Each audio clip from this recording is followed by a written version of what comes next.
তো হরে কৃষ্ণ বন্ধুরা, তুলসী দেবীর প্রণাম মন্ত্র। বিন্দায় তুলসী দিব্য প্রিয়া এই কেশব সূচ, কৃষ্ণ ভক্তি প্রদে দেবী সত্যই পথে নম নম। কৃপা করো বৃন্দা দেবী, কৃষ্ণ পথে যেন হয় রতিমতি। নম মহাবদায় কৃষ্ণ প্রেম প্রদায়তে, কৃষ্ণে কৃষ্ণে চৈতন্য করতেছে নম। হে কৃষ্ণ করুণা সিন্ধু দীনবন্ধু জগৎ পথে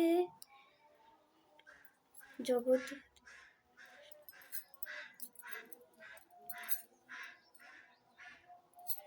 গোপীশ গোপিকা কান্ত রাধাকান্ত নমস্তুতে। হে বৃন্দা দেবী, তোমাকে বারবার প্রণাম করি। বৃন্দা দেবী আমায় কৃপা